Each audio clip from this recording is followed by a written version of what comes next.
Hi, my name is Jason Soares, and welcome to DaBestBulls Ranch. And today I'm going to introduce our micro English Bulldog stud, Mr. President, and go into full detail and do a proper introduction of him. And then on top of that, we're going to go over puppy delivery and flying with a puppy, all the details and tips and tricks and things that we do when we're traveling with a dog on a plane. And then lastly, but not least, we're going to go over our progress of our facility, painting the facility, the new cedar stuff we've done, and then the stuff that's coming in the future as well.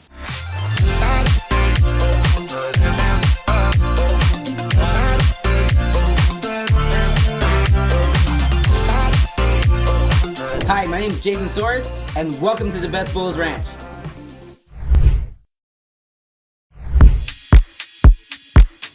So, I know we've showed you a lot of our dogs, but we really haven't done a formal introduction of our micro English Bulldog, Mr. President. He's our smallest male to date, super tiny, 10.6 inches tall at the shoulder, and he's 27 pounds and tiny.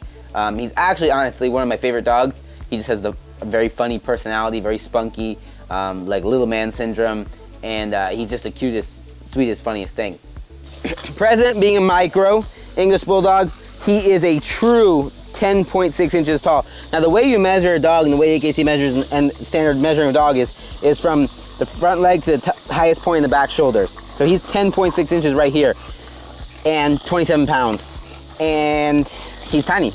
Now something that is very important with the mini and micro bulldogs is that when you do the mini and micro, you want to keep all the other aspects, the thick bone, the head, the rope, all those kind of cool things, but you want to shrink it down. A lot of times there's a big misconception. People are like, oh, I have a mini or micro bulldog that's 22 pounds, but it's very thin boned. It looks probably almost like a Boston Terrier, which is not a bulldog. So that's the sweet science behind it, is trying to be able to bring them down in size, but keep that big bone factor. Like Mr. President, he has the rope, he has the head, he has the structure. He's a 1,000% an English Bulldog, and you can see that looking at him from a mile away. He runs, he jumps, he plays, he breathes great. He's a very sweet boy, and he's an awesome pet. So this boy right here, legit smaller than 99% of Frenchies. And when I say smaller, I mean in height and length-wise. A lot of Frenchies will be about a little taller, a little longer.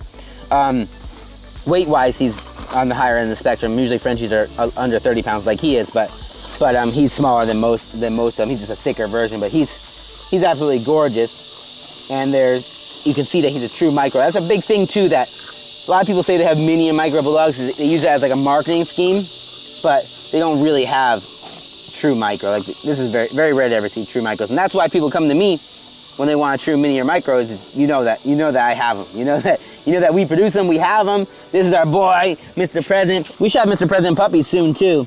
But I love his little natural stance, his little bowed up stance, all that stuff. He has little things on his legs too. I don't know. You gotta fix these things, but he's just awesome. Look at his back. You come behind me, over me, right here, and then come right over my back side. Yeah, and look at it. He has just great structure, great, nice short back. Really no real flaws. He's just awesome. Awesome little Frenchy looking English. He's so tiny. Look at him, my tiny boy. Right, President? And he is one of our top studs. And President, come on, let's go. Maya doesn't really care for him that much, but yeah, you see the difference, the big difference. Maya, President, come on. President, come on. Maya, come. And on top of Mr. President being President, you get that jump? And everything, he comes from a very good bloodline. He has like the who's who in his pedigree, and that is a very beneficial thing as far as using him as a stud, because now not only is he very good looking, now his dad is very good looking, his mom is very good looking. On his dad's side, it's lots of California Chrome Shrinkables and all that stuff. On his mom's side, it's a very good mini bulldog line from the UK. So probably one of our most stacked pedigrees.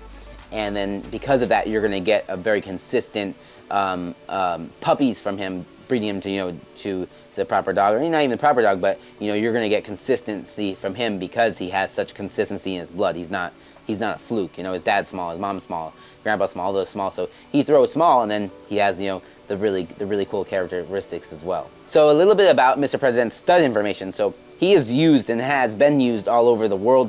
especially all over the country. He's a very good stud. He has lots of litters. He has amazing semen quality. So I know this is really weird to talk about, but his semen count is very good. And so basically, if you don't know about the stud game, or you're obviously not new to this, what it is that people that want to use him and use Mr. President as their their baby daddy to their puppies, they will ask us if they use him. And Mr. President is $3,500 to use as a stud. He's $500 to lock in. If you don't have him locked in, so it's $500 to lock him in, and then $3K due at time of breeding. If you don't have him locked in at least a month in advance, he's $4K. Now, the way it works is we do live breedings. That's a good thing about us, is that we always allow people to come to us and do live breedings, and we have all the material, we have all the the machines and all that stuff, the presser machine, we'll do the AIs and all that stuff. And then on top of that, we also ship out the semen. And we do that quite often. We ship the semen out everywhere. We ship it to Canada, we ship it to California, we ship it to Texas. So that's always available. So if you like Mr. President and you have a female and you want to use him as a stud, just DM me, direct message me, email me, DaBestBulls@gmail.com. Hit me up on Facebook, on Instagram, on TikTok. Instagram, DaBestBulls Ranch, TikTok, DaBestBulls. So the traveling with a dog, with a puppy. In our case, we travel with puppies a lot. There's lots of rules, lots of tips that I would like to go over, because they are very important. And we have traveled. When I say we, either me or a family member of mine or a friend of mine has traveled with the dogs all over now. We go everywhere to deliver dogs, LA, Vegas, Canada, UK, everywhere. So there's a lot of little things that help you, and you need to know. That's a very common question I get too, is people ask me, oh, can you travel with a puppy, can you travel with a dog? And pre-COVID and post-COVID, there's different rules. Now, we travel with the puppies, and it's a very stressful time, and you have to be very careful when you travel with a dog, because there's lots of little things that could happen. But it's also a fun time too, and you just have to be prepared for a lot of things. So now I'm gonna take you on our journey with our puppy, and we're taking him to LA, and I'm gonna show you how the journey went. So stay tuned and check out what we're about to do. We're gonna take the dog out, and we're gonna go in. We're gonna go to we have to always go to baggage claim to check the dog in. Regardless if you're checking a bag or not, we have to always go to the bag check-in to check the dog in. Regardless if you're going to check a bag or not, you have to go to the baggage check to pay the puppy fee. Now, depending on your flight, or your airline, it's gonna be normally between $100 and $125. You can also call before, some airlines that you call before, and pay and reserve to have your dog on there as well, is on the list, and so you don't have to do this. So we pay the puppy fee, we have to go through security. Now, I didn't get to show you, but in security, you have to take the puppy out and walk through, and that's a little ordeal. Now, as you can see, you get crazy amount of tension with a puppy. I like to keep the vent open on the top, so obviously the puppy's gonna have his head out, and he's gonna be able to see around, and that's gonna make him more comfortable. But on top of that, it makes it so everyone sees him. My only rule is if I saw a dog around or someone that had a dog, I would not let them pet my puppy, because it's a puppy. He doesn't have his full set of vaccinations. He's not completely immune, and I would get scared of catching some kind of disease. Now, I always use the bathrooms in the airlines to clean the dog. I take him in here and I clean him if he peed. And then on top of that, before I drop him off, I take him in the bathroom to clean him as well, because with a puppy, you're almost guaranteed they're gonna pee in their crate. So I just like to wipe them off and clean them in the bathroom as well too.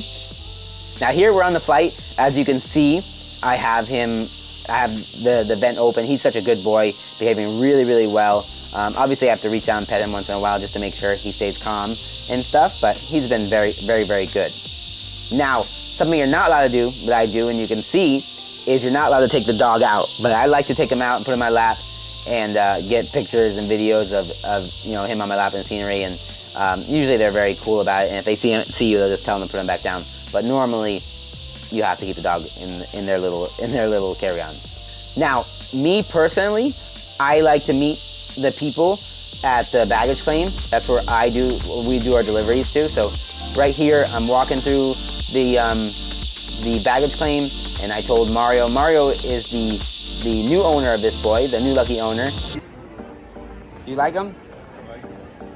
I'm telling you, he's really nice. Like I can see like how he looks, and based on like what he is and his dad, he has the exact same head as his dad.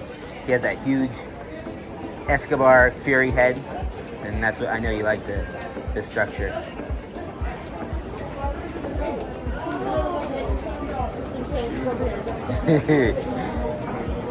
What are you gonna name him? I think Norman. Norman? That's a cute name. So it is 2:18. It was a total of a little over a 23-hour trip to Seattle. Drop off the puppy. I just got home, and first thing, of course, check on the dog. So I'm going out to the DaBestBulls facility. We're gonna check out the dog. You know, first thing, line of business, 23-hour day. Grind don't stop. Stuff needs to be done. Let's get to work. Going here. Everyone good? Yes? Alright, cool. So everything is good here. Make sure this one's good. Fans on. Oh, that's why. Cool on. Fan needs to be on auto. Alright, so that's what's going on right there. Now, yeah. So got home, I checked it over the facility, everyone's doing great. We're looking great too, be done shortly. Now, so drop the dog, so Mario actually used to be a Frenchie breed, used to show standard Frenchies. A while ago, he's retired now, and he wanted a super high quality dog from us structure wise, and honestly, we've been working with him for actually the past 6 months. He's been locked in for 6 months now. And we found the perfect one. And when I mean found him, meaning like, you know, the puppy's born. I'm like, hey Mario, this is the dog for you. He trusted me, and he loved the dog. It was a surprise for his wife, and he's really happy. But yeah, long story short, I'm still pumped up. Over 23 hours of traveling. I left here yesterday at 3 a.m. and I'm getting back today now, 2 a.m. So almost a full 24 hours later. But puppy got there safe. Customer is happy, and dogs are all good at DaBestBulls Ranch, and it is awesome. So stay tuned for more. I hope you liked watching me deliver the dog and learn some stuff on how to travel the dog. And thank you so much, and hope everyone has a great day, great night, great morning, whatever time it is that you're watching this. But keep the grind going. When I go with the dog, I have the carry case. I have paper towel / puppy tap pads. I have gloves, at least 1 set, but probably 2 sets. I have wet naps, and I have a Ziploc bag, and I have plastic bag, and I have a bowl. So that's 7 things. And I like to have a checklist. You're gonna see you need a checklist, because when I go on my journey, I even forget a couple things. And for the checklist, make sure you go down below and click in the description, and I have the full DaBestBulls checklist for flying with a dog on a flight below for you, so you can make sure you can go through, check everything off, and you don't forget anything. With the carry case, obviously, my rules are on the carry case. I like it to be a malleable kind of semi-rigid carry case, not completely rigid, because then you don't have the ability to stuff it in the places if you need to, or form it to things. Now, a lot of airlines too, they have rules. Can't be over this way, can't be over, you know, this height, whatever. The main rule though is that the dog has to fit underneath the front seat at your feet. The seat in front of you at your feet. And technically, according to all the rules of these airlines, the dog has to be zipped up and completely in there the whole time. I don't follow those rules, you can see in my journey, and most of the time they're really cool with it. Obviously the dog can't be like sitting in your lap and stuff.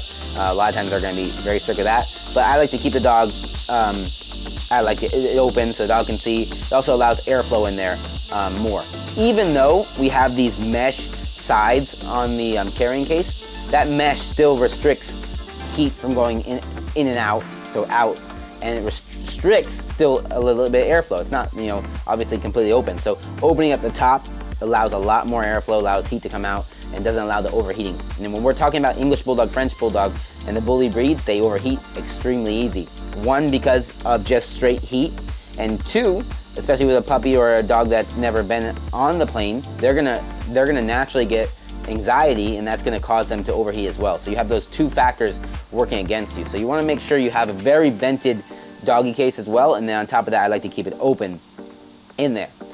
Also, a lot of airlines say they don't like the bulldogs, the pugs, the sort of the poor breathing kind of dogs, and they say they're not allowed. But I've never ever had anyone tell me I can't bring a dog. It's just that's a probably a liability reason that they say that is for liability reasons. Is if you bring an English bulldog up there and they die, they're not going to be liable for it, and they shouldn't. But I've never had any problems at all taking the dog up there. Now there are some key things you want to watch out for, and there's a lot of little things that I use to prepare.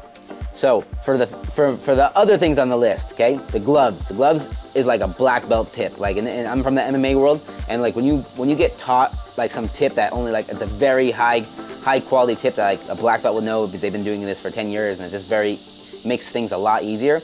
This is the black belt. My black belt tip for you are the gloves, and because I've been traveling with dogs lots of times, so I bring like surgical gloves. I bring 2 pairs, and that because God forbid you have a dog that poops in their thing, you have to clean that thing out. And sometimes you're sitting on a plane 30,000 feet in the air, and you have to clean that out. So you put the gloves on, and now your hands aren't going to get this poop on them, because when you reach in there could be poop everywhere.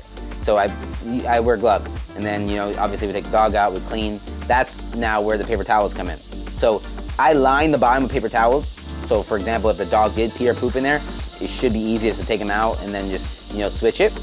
But if not, too, I also have more paper towels to wipe the stuff down. I have the wet naps to wipe this stuff down and the dog down. So I sort of have my own little like cleaning kit. So I have my gloves, I have my paper towels for lining the bottom, or paper towels / puppy pads for lining the bottom and cleaning up the dog. And I have my wet naps for doing the cleaning of the dog and the inside if it needs cleaning. And on top of that, I have plastic bags. I bring 1 or 2, like it's kind of like the grocery bags, where that's where I put the garbage in, and I tie it tight. So now if I was on the plane again, I could tell the stewardess, hey, here's a plastic bag, and get rid of the smell and all that stuff. Because believe it or not, I have had this the poop incident happen. And the other black belt tip I have is the Ziploc bags. Now the Ziploc bags are gonna, you can also use that too as your plastic bags to stuff in and close it so it's airtight if you want to bring the big ones. And 2, you can bring big or small ones. The Ziploc bags are going to be amazing to keep the dogs cool. And you ask me why? It's like, so the way you keep them cool is if we are with a dog that's high stressed or overheating a lot, we use the Ziploc bags to put ice in, and then we put the Ziploc bag in the carry-on. So 1, the dog can feel the ice on them, and 2, that's going to release cold air and keep the environment they're in a lot cooler. And we can do this by 1, before I get on the plane, I can fill up ice bags at like one of the little bars before you get on the plane. Or 2, I can ask the stewardess, hey, bring me some ice, and I can put it in the ice bags. And I've actually used this before because I've been on a hot plane before. Sometimes you get unlucky and you get on one of those hot planes, the AC's bad or whatever, and you need this. So now you have ice packs and you put them in there, and it keeps the dog cool. So this is like serious black belt tip. And then last, which I forgot on the plane, is a bowl. And on the plane, I asked the stewardess for a cup of water, and I used the plastic cup of water, but I recommend bringing a little bowl for water. Now, I don't recommend giving the dog lots of water, but of course, the dog gets a little thirsty or is overheating a little bit, I'll give it some water, because I don't want the dog to pee a lot, obviously. Now, other tips, and this is a fine line, because food and water. Now, with dogs and puppies, I like to stop feeding them food and water at least 10 hours before the flight. And I don't want to be too much, but some people do it like even further out, and I think that's cruel, because especially water, like dog will be dehydrated, and that's very dangerous. But food 100% 10 hours before the flight. And that's gonna allow them to not, pee and poop as much on the plane. Also, I like to make sure I let the dog run around and out before I leave. And, like have fun and stuff like that, because that's gonna stimulate the pee and pooping even more. And then we go to the airport, we go on a plane, we can deal with the peeing and pooping. Now, with the DaBestBulls Ranch facility, we are always making progress. You already know that. Now, we've gotten a bunch of things done, and a lot of little things, but the main things we got done since last time is we got the building painted. We went with the satin black and the flat white on the building. I like it a lot more than the red, and we're doing that. And then we still have logos coming. Where all the white is, we're gonna do big DaBestBulls Ranch logos and Escobar logos and stuff like that. So that's gonna be really cool. And we're gonna make the chicken coop, the building, and the house all the black and white kind of trim and all that stuff. So it's gonna look super nice when everything's the same and matching and the facility's done. But getting the building painted and that obnoxious red barn kind of look to me had to be taken off, and we had to go with our more modern look. But then we have the cedar doors that we got. As more cedar doors came and we installed them, we are almost done. We have, I believe we have 3 more doors that need to be made, and 5 more doors total that need to be installed, and all the doors are done. Now, with the cedar inside, we did the cedar backdrop, and we're doing the cedar backdrop behind all the pens. And this was definitely a ton of work. Not really a functional reason for it, more aesthetics, but adds the look and shows how serious we are about making this place the best Bulls facility, the best facility in the world. So we had to cut all the boards into about 5-foot lengths, 1/2 inch thick, and then we're just piecing them up there, sort of like a puzzle, and we're doing live edge pieces, not live edge pieces. I had to paint the whole back black before I did all this, so all the live edges will show that black outlay, sort of just like the doors. And we attached it with glue and staples. We attached the boards with glue and staples. And then, after I was done, I realized it has to be glossy like the rest of all the cedar, like the doors and stuff, and like the dividers will be. So we had to paint, and painting was definitely not fun. Took a long time, but we got that done. And as a whole, I really like how it looks. I'm absolutely in love with them. We got the cedar, this custom cedar epoxy doors. Kilo, please, no more. Black right here, epoxy, so the dogs, won't. It's waterproof. This all is waterproof, so I can come in here with a hose and spray everything out. So that's why we did the epoxy. It has functional use as well too. The walls will be done shortly. I think they'll probably be done this week. We're gonna get them done with an epoxy-like substance. We got the cedar backdrop. We were painting the cedar. We had to seal it with this polyurethane sealer, and it took forever to seal. And we did it's pretty cool. Obviously you can see, but we have like the cedar with the black on the live edge, just like our doors. Custom cedar framing for the outlets. So not to toot my own horn, but one of the hardest things and something I've been very good at is being able to plan ahead, because we're building this structure. Obviously it's long term. We're doing everything properly and trying to plan ahead. So we actually installed these junction boxes, and they're done properly to code. We have them up there. They're not wired up yet. The electrician hasn't finished.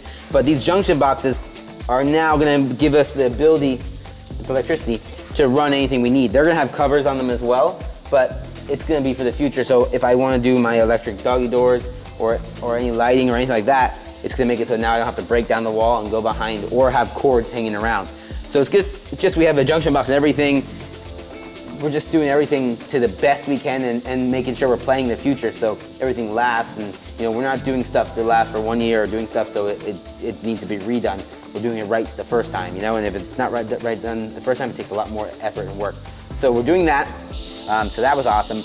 And then next we have the floors. We have the doggy door insert, metal frames. We have a lot of things coming. So make sure you stay tuned. If you ever have any questions, concerns about what I'm doing, why I'm doing this, how I got this, what material I got, you can always message me. You can, in the comments below, ask me and I'll always answer. You can email me directly, DaBestBulls@gmail.com, or you can message me privately on on my Instagram, DaBestBulls Ranch, or TikTok, DaBestBulls. So you can always, ask questions about anything. I'm not hiding anything. If I got materials and it looks like unique, I'll tell you exactly how I did it. And lots of stuff is custom. So a lot of times I have a supplier or something like that I found, and I'd be more than happy to share it with you. Now, the DaBestBulls chicken coop, we're slow stepping a lot in there. We still have to paint the building and do all the landscaping, but it is a functional building now. We have 9, they're called Easter eggers, I think. 9 Easter eggers in there, and they're like little chicklings. I forget exactly the exact terms. If you guys are knowing the term of what these guys look like right here, make sure you comment below and tell me the term. I forget what the term is of this stage of the chicken, but these are Easter eggers, and they're very good egg layers. They're pretty, and we're also adding 10 more Rhode Island Reds that are very nice, and they're coming, but we're getting from a specific breeder that's supposed to breed like the top quality ones. We're doing everything the best like we always do, and they won't be here for I think another month. And then we're getting 3 they're called like leghorns. I think leghorns, they're like protectors and stuff. So we're gonna have about a total of 22 to start with and see how that works out right now. But we have these 9 in here. They're doing well in I think about 3 or 4 months, they'll be old enough that they start laying eggs. So then we'll be seriously operational where we now have eggs for ourselves and for the dogs. So the dogs get their fresh eggs every day. Welcome to the Best Bulls Ranch chicken coop. Like I said, we still have to paint the building. We've been slacking. We have landscaping to do, so we do get flowers up. We have the retainer wall that's gonna go with a garden in the front. There are all kinds of things that still have to go, and we're gonna get it done shortly. But let's go in the coop. We have our Easter eggers. You guys can see come in. And then we have baby Leah and my fiance Sarah here.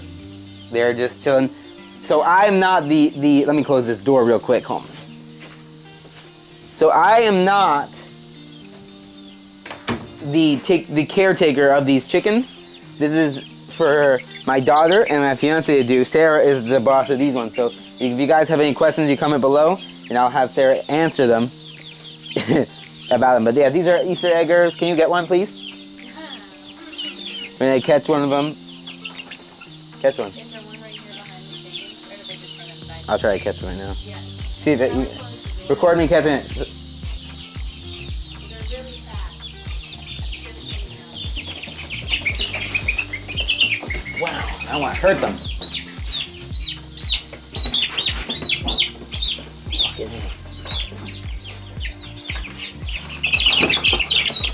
Oh my god.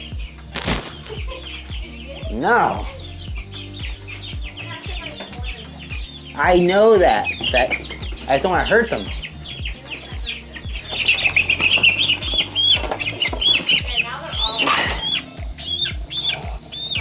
I got it.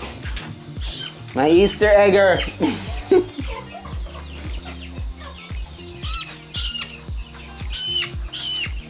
I go from bulldog guy to chicken guy. Look at, come on. Let Leah touch it. Or her. Leah, you want your chicken? Put her wing down.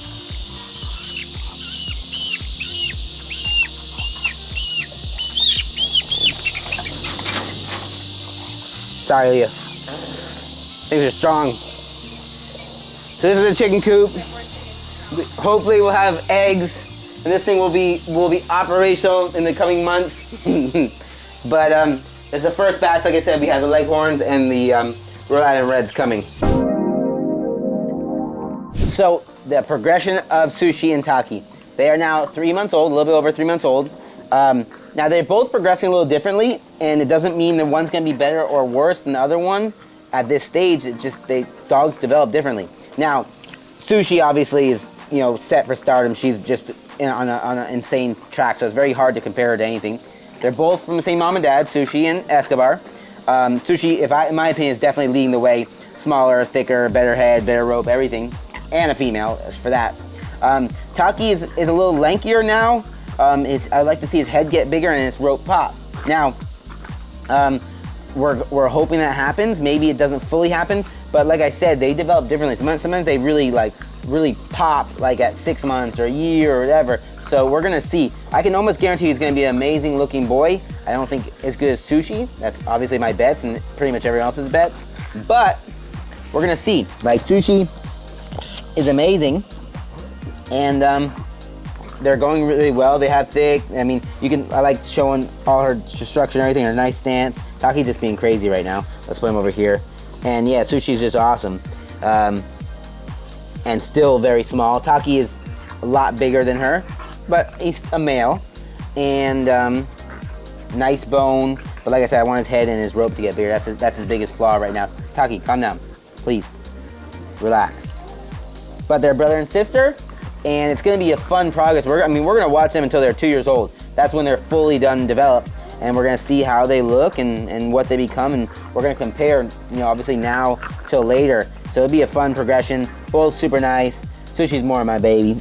I love Taki too, but Sushi's got this stuff on your nose. But we're going to bet. Obviously, put in the comments below. Let me know which one's your favorite. What your predictions are. Like, my predictions, again, I always like to say it so we can go backtrack. I think she's going to be around 10 inches, 9 to 10 inches tall, 30 pounds, 25, 30 pounds. Probably the best mini micro English Bulldog in the world. I think this boy is going to be probably around 11 and a half, 12 inches tall, 35 to 40 pounds, and we're going to see how amazing he is. Hopefully he's nice and stocky, but we're going to see. Right now he is a little bit lankier, but I've seen lanky dogs turn insane. You know, I've seen Escobar be pretty lanky, so he's tracking a little bit more like Escobar's development, but it's going to be fun to see. Stay tuned. Once again, thank you so much for watching the Best Bulls episode. Stay tuned for more, and make sure you can always message me directly if you have any problems, concerns, comments, questions, whatever. You can message me at DaBestBulls@gmail.com. You can also privately message me on Instagram, DaBestBulls Ranch, TikTok, DaBestBulls, or comment and message me below here on YouTube. That being said, again, thank you so much for your support. I really appreciate it. Make sure you stay tuned for the rest of the Best Bulls episodes. You're gonna get to see more of the dogs, more of our progress. And also, if you have any suggestions, make sure you put the comments down below. If you want to see a specific dog, if you want to see a specific topic talked about that I can teach you, I would love to know what you want, because it helps me make content for you, so I can definitely do that. But thank you so much.